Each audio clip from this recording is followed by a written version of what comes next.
நம்பிக்கை. யாரெல்லாம் இறைவனை நான் நம்புகிறேன் என்றேனோ நம்முடைய வாழ்க்கையில் அவருடைய நேரங்களை நாம் நம்பி இருக்கிறோம். அவருடைய நேரத்தில் அவர் செய்வார். அநேக நேரத்தில் பொறுமையை இழக்கும் சூழல் வரும் பொழுதும் நம்முடைய ஜெபம் மீண்டுமாக நம்முடைய நம்பிக்கை பலப்படுத்தி இருக்கிறது. அவருடைய நேரத்தில் அவர் செய்வார், அனைத்தையும் நன்றாகவே செய்வார். மகிழ்ச்சியோடு நாம் நிரம்பி ததும்பும்படி அவர் நேரத்தில் அவர் கட்டளையிடுவார். To hope in God's time, கடவுளுடைய நேரத்தை நம்புவது.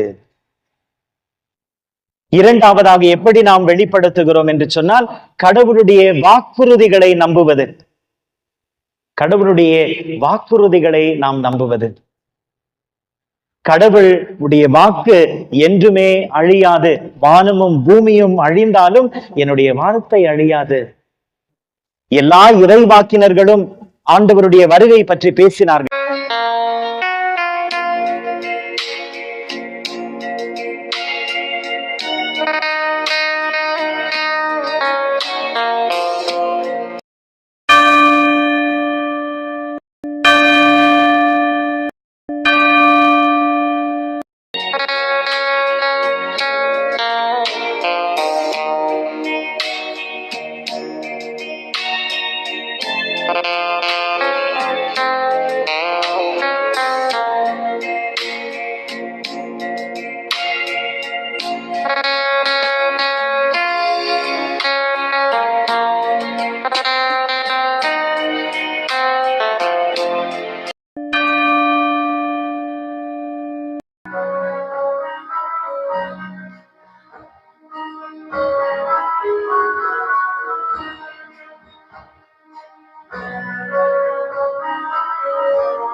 தலைவா உன்னை வணங்க என் தலைமேல் கரம் குவித்தே, வரமே உன்னை கேட்க நான் சிரமே தாழ் பணிந்தேன். தலைவா உன்னை வணங்க என் தலைமேல் கரம் குவித்தே, வரமே உன்னை கேட்க நான் சிரமே தாழ் பணிந்தேன். ஆகல் போல் எரியும் அன்பு அது பகல் போல் மரம் பரவும். ஆகல் போல் எரியும் அன்பு அது பகல் போல் மனம் பரவும். வேலையாய் உன்னை நினைத்தால் நான் மலையாய் உயர்வடைவேன். நான் மலையாய் உயர்வடைவேன். தந்தை மகன் தூயாவியாரின் பெயராலே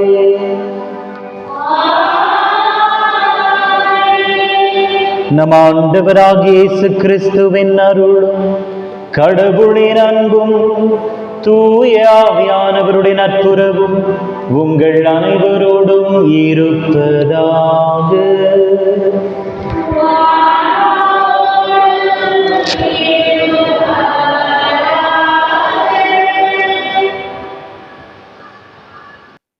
இயேசு கிறிஸ்துவில் அன்புக்குரிய சகோதர சகோதரிகளே, இன்று நாம் புதிய ஆண்டை தொடங்குகின்றோம்.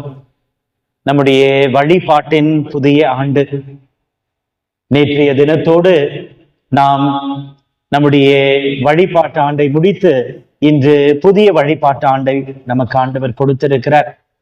மீண்டுமாக இந்த முழுவதும் ஆண்டவர் இயேசு கிறிஸ்துவனுடைய வாழ்க்கையை நாம் தியானிக்க, அவருடைய வார்த்தையை கேட்க, அவரையே நாம் குணவாக நம்முடைய மருந்தாக வாழ்வாக பெற்றுக்கொள்ள இந்த ஆண்டை மீண்டுமாக ஆண்டவர் நமக்கு கொடுத்திருக்கிறார். இந்த வழிபாட்டு ஆண்டை தொடங்கும் நாம் நம்பிக்கையோடு தொடங்குகின்றோம். இன்று திருவருகை காலத்தின் முதல் நாள், முதல் ஞாயிறு. இந்த முதல் ஞாயிறின் போது நாம் முதல் இந்த பக்தியை ஏற்றும் பொழுது இது நம்பிக்கையை குறிக்கின்றது. ஆண்டவர் இயேசு கிறிஸ்துதான் நம்முடைய நம்பிக்கை. திருப்பாடல்கள் சொல்வது போல, ஆண்டவரே நீரே என் நம்பிக்கை, நீரே என் கேடயமாக இருக்கிறீர் என்று திருப்பாடல் 33 வசனம் 20 நமக்கு சொல்கிறது. ஆண்டவர் இயேசு கிறிஸ்து நம்முடைய நம்பிக்கையாக, நம்முடைய கேடயமாக இருக்கிறார். ஜெபிப்போமாக. எல்லாம் வல்ல இறைவா, எங்கள் மீட்பரின் வருகைக்காக நாங்கள் காத்திருக்கும் இந்நாட்களில் நம்பிக்கையோடு வாழ எங்களை நீர் பலப்படுத்துகின்றீர். எங்கள் வாழ்வுக்கும் இந்த சமூகத்திற்கும் இவ்வுலகிற்குமான உமது மீட்பின் திட்டத்தை நாங்கள் கண்டுணர எங்களுக்கு அருள் தாரும்.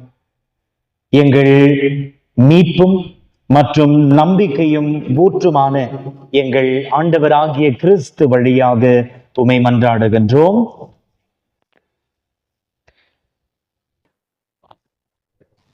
பகைமை உள்ள இடத்தில் பாசத்தை வளர்க்கவும்,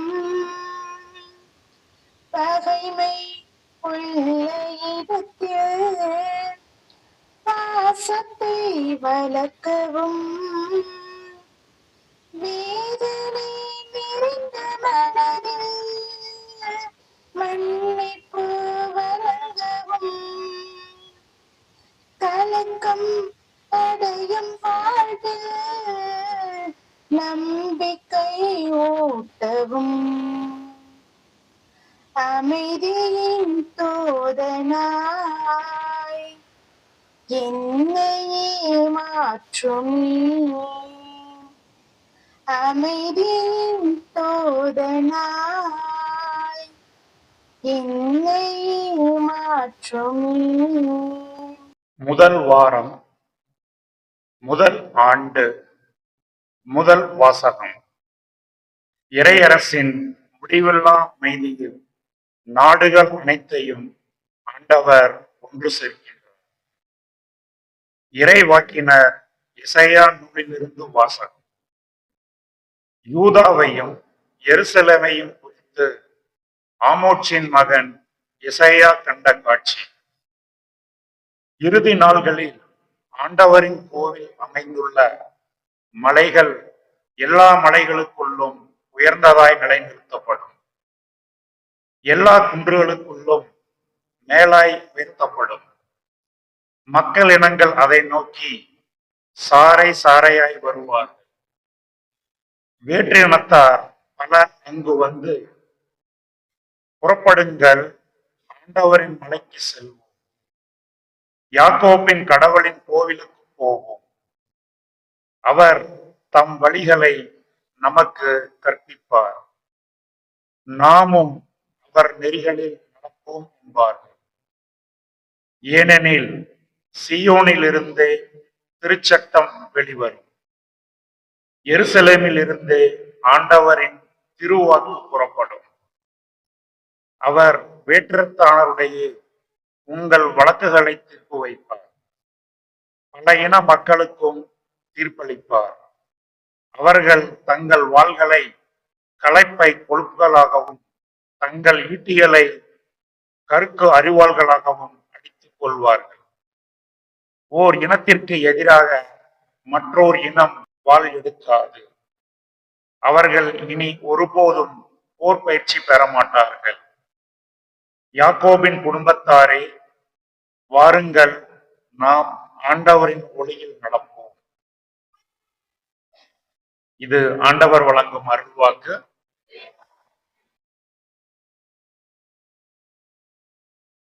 மதுரை பாடல் பல்லவி. அகமகிழ்வோடு ஆண்டவரது இல்லத்திற்கு போவோம். ஆண்டவரது இல்லத்திற்கு போவோம் என்ற அழைப்பை நான் கேட்டபோது அகமகிழ்ந்தேன். எருசலேமே, இதோ நாங்கள் அடியெடுத்து வைத்து உன் வாயில்களில் நிற்கின்றோம்.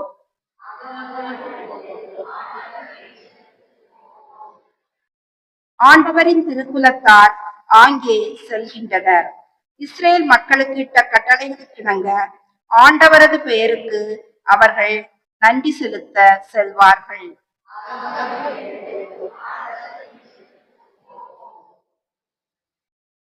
அங்கே நீதி வழங்க அரியணைகள் இருக்கின்றன. அவை தாவீது வீட்டாரின் அரியணைகள்.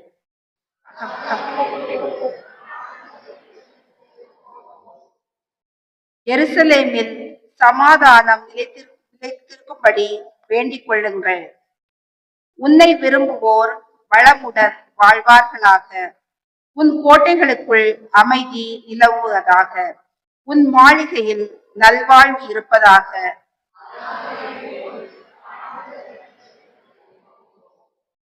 உன்னுள் சமாதானம் நிலவுவதாக என்று நான் என் சகோதரர் சார்பிலும் என் நண்பர் சார்பிலும் உன்னை வாழ்த்துகின்றேன். நம் கடவுளாகிய ஆண்டவரின் இல்லம் இங்கே இருப்பதால் உன்னில் நலம் பெறும்படி நான் மன்றாடுவேன்.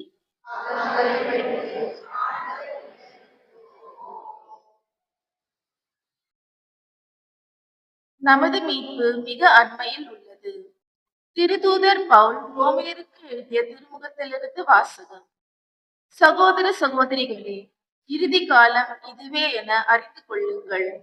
உறக்கத்தினின்று விழித்தெழும் நேரம் ஏற்கனவே வந்துவிட்டது.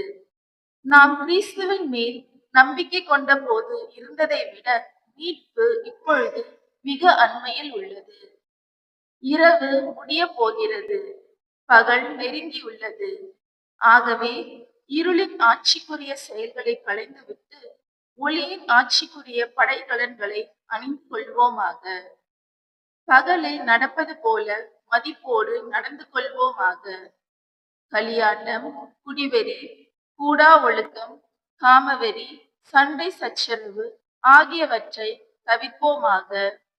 தீய இச்சைகளை தூண்டும் ஊனியல்பின் நாட்டங்களுக்கு இடம் கொடுக்க வேண்டாம். இயேசு கிறிஸ்துவை அணிந்து கொள்ளுங்கள்.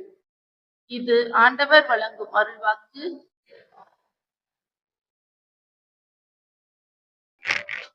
அல்லேலூயா, அல்லேலூயா, அல்லேலூயா.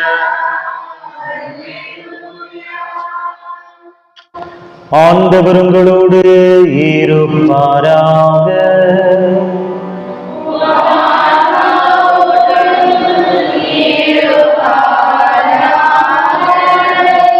தூய மத்தேயு எழுதிய பரிசுத்த நற்செய்தியிலிருந்து வாசகம்.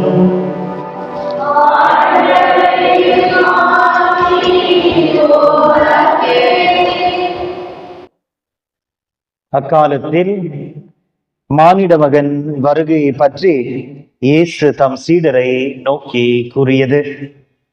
நோவாவின் காலத்தில் இருந்தது போலவே மானிட மகன் வருகையின் போதும் இருக்கும். வெள்ளப்பெருக்குக்கு முந்தைய காலத்தில் நோவா பேழைக்குள் செல்லும் நாள் வரை எல்லோரும் திருமணம் செய்தும் உண்டும் குடித்தும் வந்தனர்.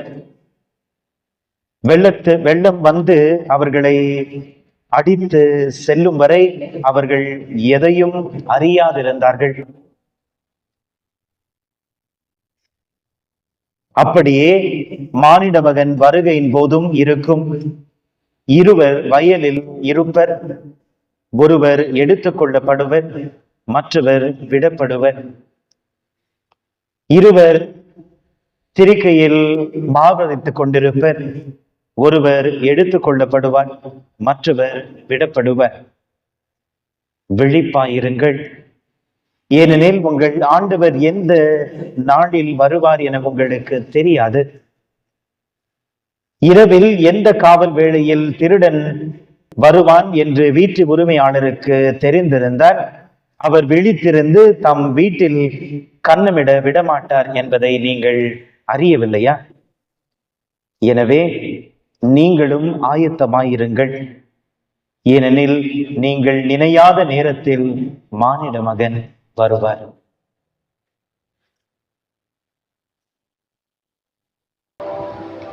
இது கிறிஸ்துவின் நற்செய்தி.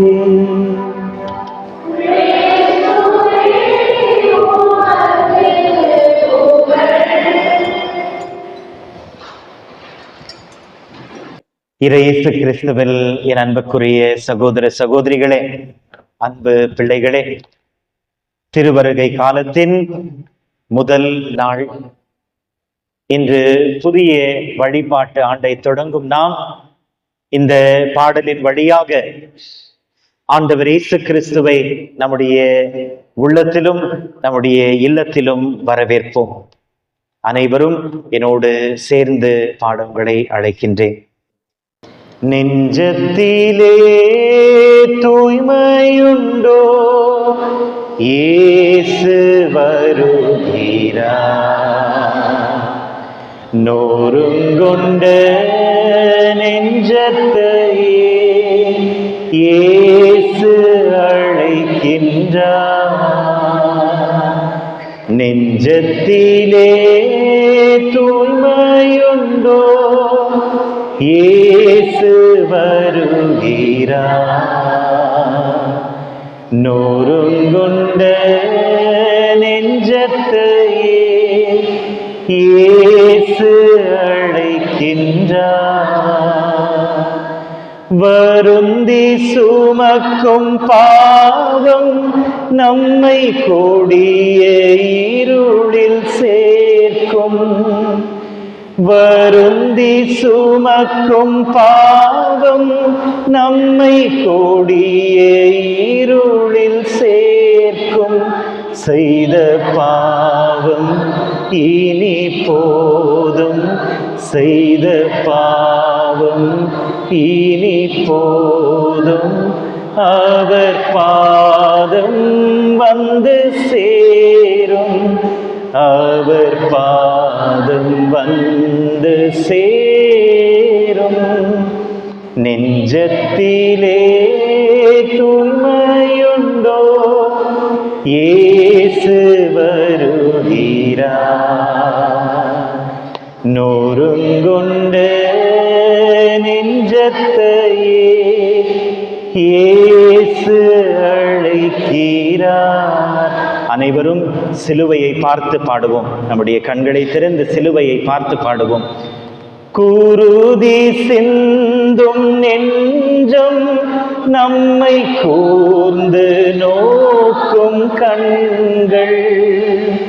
குருதி சிந்தும் நெஞ்சம் நம்மை கூர்ந்து நோக்கும் கண்கள். அங்கு பாரும் செந்நீர் வெள்ளம், அங்கு பாரும் செந்நீர் வெள்ளம். அவர் பாதம் வந்து சேரும், அவர் பாதம் வந்து சேரும். நெஞ்சத்திலே தூய்மையுண்டோ, இயேசு வருகிறார். நோருங்கொண்ட நெஞ்சத்தையே இயேசு அழைக்கின்றார். இயேசு கிறிஸ்துவில் என் அன்புக்குரிய சகோதர சகோதரிகளே, இந்த திருவருகை காலத்தை, இந்த புதிய வழிபாட்டு ஆண்டை நாம் நம்பிக்கையோடு தொடங்கி இருக்கிறோம். ஆண்டவரை உற்று நோக்கியவர்களாக அவருடைய ரத்தம் சிந்தும் அந்த இருதயத்தை பார்த்து, நான் ஆண்டவரே உம்முடைய பாதம் மீண்டும் வருகிறேன் என்று பாடியிருக்கிறோம். ஆண்டவர் அழைப்பதை நாம் உணர இந்த திருவருகை காலம் நம்மை அழைக்கிறது. அந்த குருதி சிந்தும் நெஞ்சம் நம்மை கூர்ந்து நோக்கி கொண்டே இருக்கிறது. அவருடைய இதயத்திலிருந்து வழிந்தோடும் அந்த அன்பும் ரத்தமும் நம்மை புதிய வாழ்வுக்கு அழைத்து கொண்டே இருக்கிறது. இன்று அந்த நம்பிக்கையோடு நாம் இந்த புதிய ஆண்டை தொடங்கி இருக்கிறோம். முதல் திரியை ஏற்றி வைத்திருக்கிறோம், நம்பிக்கையின் திரி.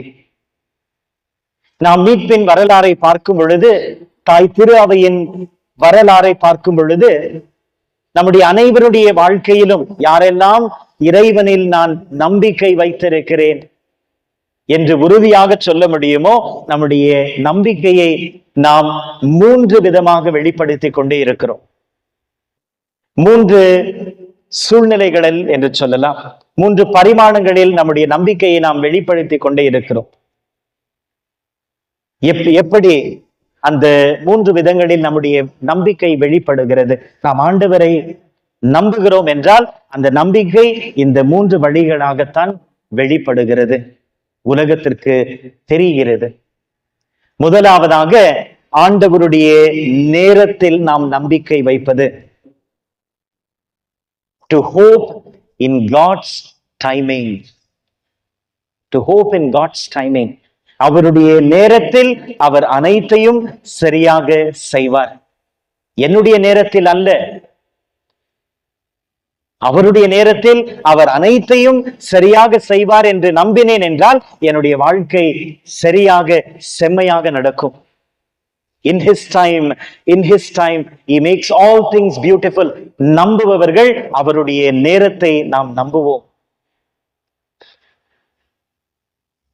அந்த காலம் கனியும் பொழுது அந்த கருணையின் மேகம் நம்மை சூழ்ந்து கொள்ளும். கருணையின் மேகம் நம்மை சூழ்ந்து கொள்ளும். அவருடைய நேரத்தை நம்ப வேண்டும். என்னுடைய நேரம் அல்ல, அவருடைய நேரத்தை நம்ப வேண்டும். God in his time makes all things happen. அனைத்தையும் அவருடைய நேரத்தில் அவர் நடத்துவார். நம்முடைய நம்பிக்கை, யாரெல்லாம் இறைவனை நான் நம்புகிறேன் என்றேனோ நம்முடைய வாழ்க்கையில் அவருடைய நேரங்களை நாம் நம்பி இருக்கிறோம். அவருடைய நேரத்தில் அவர் செய்வார். அநேக நேரத்தில் பொறுமையை இழக்கும் சூழல் வரும் பொழுதும் நம்முடைய ஜெபம் மீண்டுமாக நம்முடைய நம்பிக்கை பலப்படுத்தி இருக்கிறது. அவருடைய நேரத்தில் அவர் செய்வார், அனைத்தையும் நன்றாகவே செய்வார். மகிழ்ச்சியோடு நாம் நிரம்பி ததும்பும்படி அவர் நேரத்தில் அவர் கட்டளையிடுவார். To hope in God's time. கடவுளுடைய நேரத்தை நம்புவது. இரண்டாவதாக எப்படி நாம் வெளிப்படுத்துகிறோம் என்று சொன்னால், கடவுளுடைய வாக்குறுதிகளை நம்புவது. கடவுளுடைய வாக்குறுதிகளை நாம் நம்புவது. கடவுளுடைய வாக்கு என்றுமே அழியாது. வானமும் பூமியும் அழிந்தாலும் என்னுடைய வார்த்தை அழியாது. எல்லா இறைவாக்கினர்களும் ஆண்டவருடைய வருகை பற்றி பேசினார்களே, அந்த வருகையை பார்த்தவுடன், அந்த மீட்பரை பார்த்தவுடன் சிமியோன் சொல்வார், ஆண்டவரே, இனி என்னை மகிழ்ச்சியாக போக விடுங்கள், என்னுடைய கண்கள் உம்முடைய மீட்பை கண்டுவிட்டன. Lord, let me go in peace, for my eyes have seen thy salvation. வாக்கு நிறைவேறியது. ஏசாயா இறைவாக்கினர் சொன்னாரே, நமக்காக ஒரு குழந்தை பிறந்துள்ளது, நமக்கு ஒரு மகன் தரப்பட்டுள்ளான், ஆட்சியின் பொறுப்பு அவருடைய தோள் மேல் இருக்கும், அவருடைய பெயரோ வியத்தக ஆலோசனையாளர், வல்லமை மிக்க இறைவன், முடிவில்லா தந்தை, அமைதியின் மன்னன் என வழங்கப்படும் என்று ஏசாயா சொன்னாரே, அதைதான் நாம் கொண்டாட நம்மையே தயாரித்துக் கொண்டிருக்கிறோம். அந்த அமைதியின் மன்னனுடைய பிறந்த நாளை, அந்த முடிவில்லா தந்தையினுடைய பிறந்த நாளை. இசையா இறைவாக்கினருடைய வாக்கு நிறைவேறியது. ஆண்டவருடைய வாக்குறுதிகள் நிறைவேறும் என்ற நம்பிக்கை, அவருடைய வார்த்தை தோற்று போகாது என்ற நம்பிக்கை. அவருடைய வாக்குறுதிகளில் நாம் நம்பிக்கை வைத்திருக்கிறோம். ஆண்டவருடைய வாக்கு நம்மை ஒருபோதும் பொய்யாக்காது. ஆண்டவருடைய வார்த்தைகள் நம்மை ஒருபோதும் தோற்று போக விடாது. அவருடைய வாக்குறுதிகளை நம்பியிருக்கிறோம். இறைவாக்கினர் நம்பினார், அரசர்கள் நம்பினார்கள், எல்லோரும் திருச்சபையினுடைய எல்லா புனிதர்களையும் நாம் பார்க்கும் பொழுது அவருடைய வாழ்க்கையில் கிடைக்கும் பாடம், ஆண்டவருடைய வாக்குறுதிகளை நம்பினார்கள், இறை வார்த்தையை நம்பினார்கள். உங்களுடைய வார்த்தையின்படி எனக்காக கிடவது. அந்த நம்பிக்கையின் வெளிப்பாடு, அந்த நம்பிக்கையின் வெளிப்பாடு. எனக்கு தாகமாக இருக்கிறது, I thirst.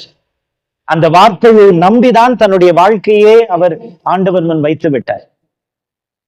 அந்த வார்த்தையை நம்பிதான், எனக்கு தாகமாய் இருக்கிறது, அதை கேட்டது அவருக்கு.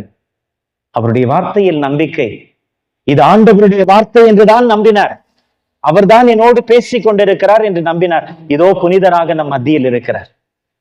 அன்று அந்த வார்த்தையை அவர் நம்பவில்லை என்று சொன்னால், இன்று புனித தெரேசாவாக இங்கு இருக்க முடியாதவர்.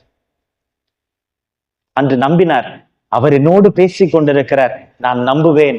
எல்லோரும் சொன்னார்கள், தலை கெட்டு விட்டு இருக்கிறதா உனக்கு, எல்லாவற்றையும் விட்டுவிட்டு நான் போகிறேன் என்று சொல்கிறாய். அவர் நம்பினார், அவருடைய வாக்கு நிறைவேறும். அந்த வாக்கின் நிறைவேறுதல், அந்த வாக்கின் பரிபூர்ணம் தான் இகோ நம்முடைய மத்தியில் இன்று புனிதராக இருக்கிறார். அவருடைய வாக்குறுதிகளின் நம்பிக்கை. To hope in the promise of God. Promise of God. மூன்றாவதாக ஆண்டவருடைய வல்லமையில் நம்பிக்கை. ஆண்டவருடைய வல்லமையில் நம்பிக்கை. ஒவ்வொரு முறை நான் ஜெபிப்போமாக என்று சொன்ன பிறகு நான் சொல்லும் வார்த்தை, எல்லாம் வல்ல இறைவா, எல்லாம் வல்ல இறைவா. ஒவ்வொரு திருபலியும் அந்த இறைவனுடைய வல்லமையில் நம்முடைய நம்பிக்கையை வெளிப்படுத்துகிறது. இறைவன் எல்லாம் வல்லவர். ஆண்டவர் மோசேயை தேர்ந்தெடுத்துக் கொள்கிறார். மோசே, நீதான் போய் என்னுடைய மக்களை விடுவிப்பாய். எகிப்தின் அடிமை தலையிலிருந்து என்னுடைய மக்களை நீ விடுவிப்பாய். மோசே எந்த நம்பிக்கையுடன் சென்றார்? அவர் பலசாலி என்ற நம்பிக்கையா? நிச்சயமாக இல்லை. ஆண்டவருக்கு ஆண்டவரே, என்னால் சரியாக பேசவும் முடியாது. எந்த நம்பிக்கையோடு மோசே சென்றார்? மோசே, நான் உன்னோடு இருப்பேன், நான் உன்னோடு இருந்து போரிடுவேன், நான் என்னுடைய மக்களுக்காக போரிடுவேன். மோசேக்கு தெரியும் வெற்றி யாருக்கு என்று, அதற்காகத்தான் சென்றார். அந்த வெற்றியை பார்க்கத்தான் எகிப்துக்கு அவர் போனார். ஏனென்றால் என்னோடு இருப்பது எல்லாம் வல்ல இறைவன். பாரோ மன்னனின் காட்டிலும் என்னுடைய இறைவன் வல்லவர் என்பதை அவர் நம்பியதால் போனார். பாரோ மன்னனின் காட்டிலும் என் இறைவன் வல்லமை மிக்கவர் என்பதை நம்பியதால் மோசே நம்பிக்கையுடன் போனார். எல்லா இடங்களிலும் ஆண்டவருடைய வல்லமையை அவர் அனுபவித்தார். செங்கடலை இரண்டாக பிளந்த பொழுது, வானிலிருந்து மன்னாவை பொழிந்த பொழுது, பாறையிலிருந்து தண்ணீரை ஆண்டவர் ஊற்றாக எழுப்பிய பொழுது நம்பினார். ஆண்டவர் வல்லவர் என்று நம்பினார். என்னுடைய எல்லா பிரச்சனைகளை காட்டிலும் அவர் பெரியவராக இருக்கிறார்.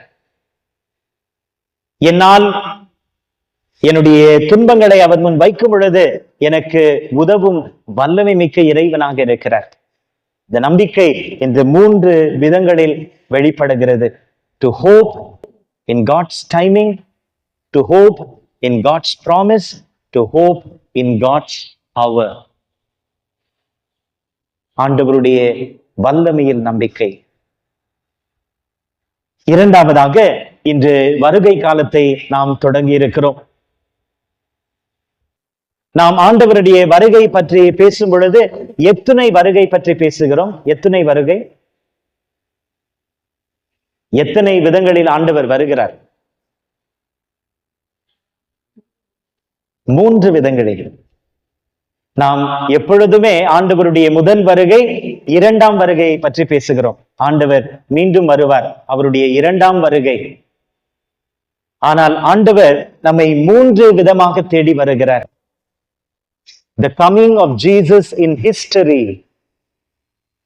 ஆண்டவர் வரலாற்றில் நுழைந்த அந்த வருகை, அதுதான் ஆண்டவருடைய பிறப்பு.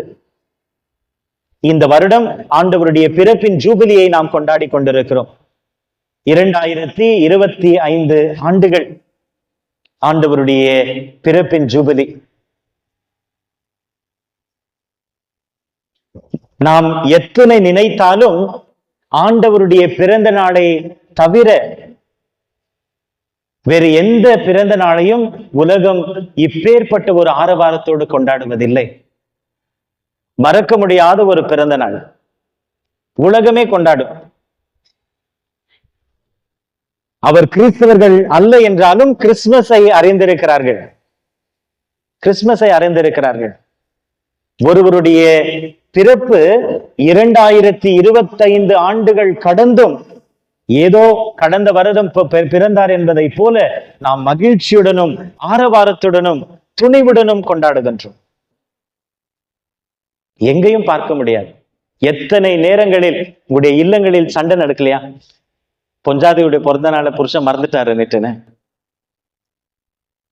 எவ்வளவு வாட்டி வீட்டுல பிரச்சனை இருக்குது. என் பிறந்த நாள் எப்படி மறந்துச்சு?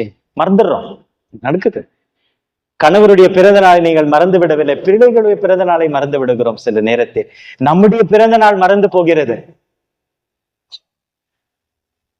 குடும்பங்களில் எத்தனை நேரம் பிரச்சனை ஆகியிருக்கிறது. என்னுடைய பிறந்த நாளை மறந்து விட்டாய். நம்மில் யார் சொல்ல முடியும் கிறிஸ்துமஸை நான் மறந்தேன் என்று சொல்லி?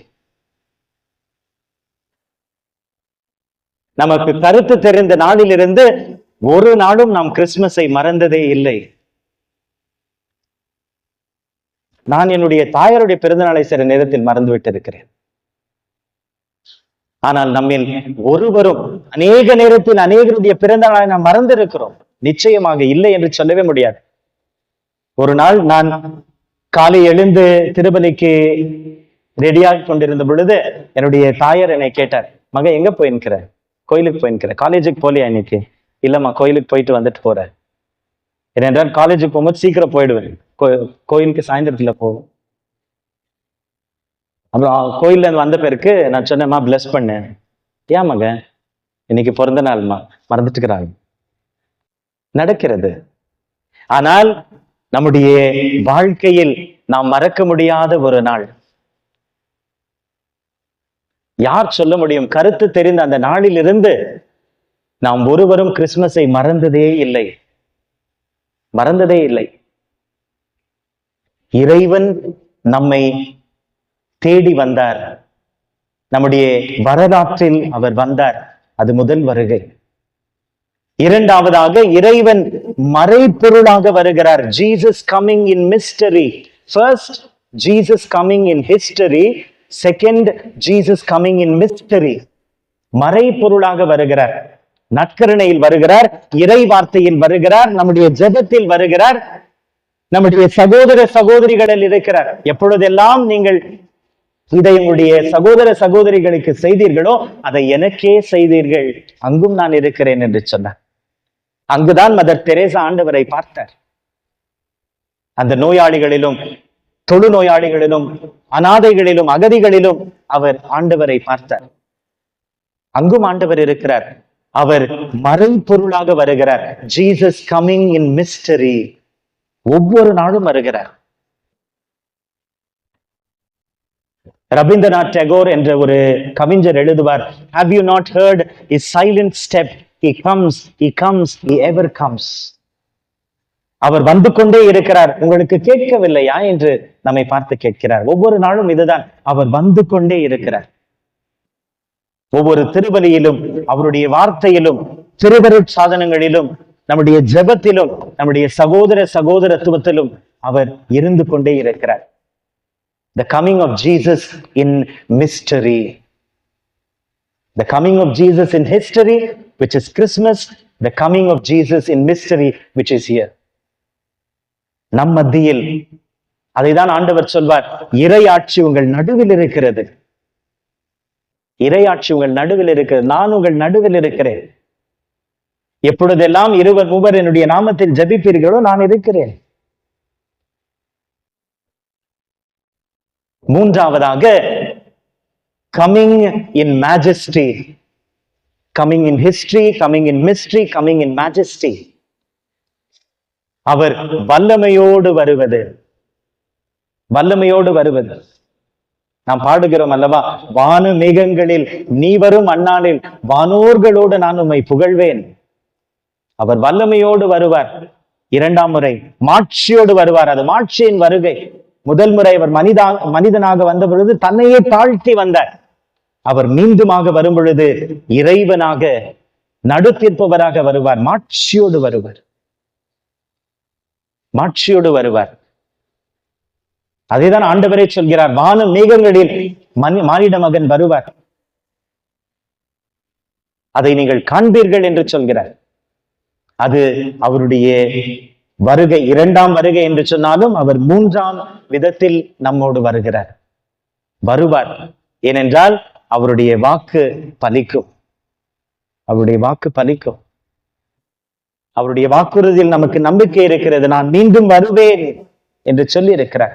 லூக்கா எழுதிய நற்செய்தி இறுதியில் நாம் பார்ப்பது அதுதான்.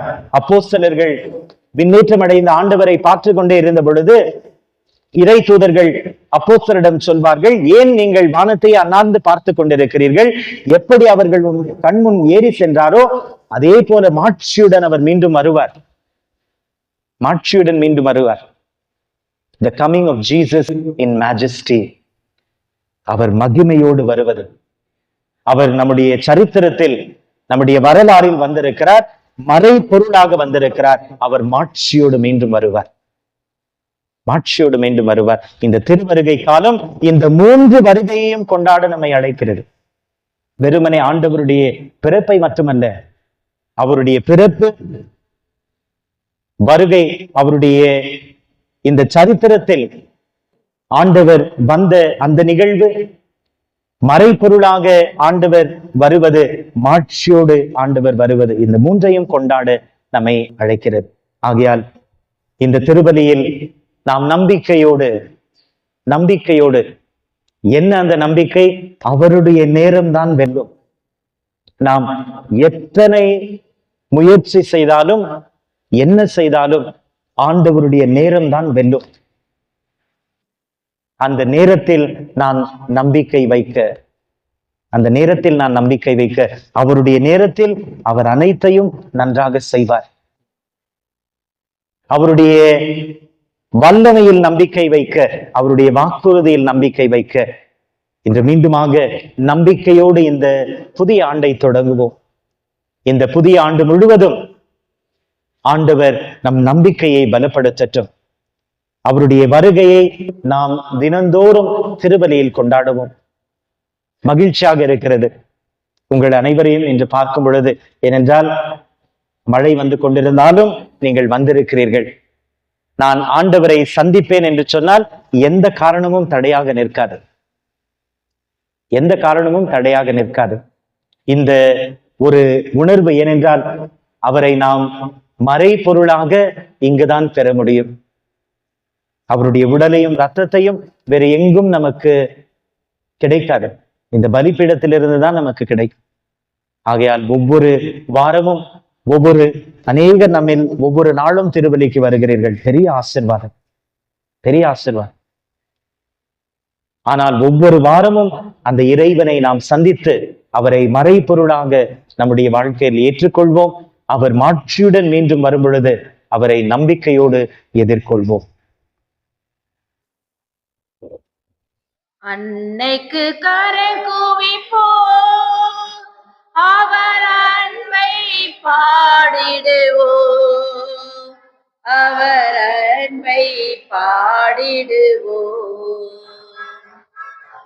அன்னைக்கு கரங்குவிப்போ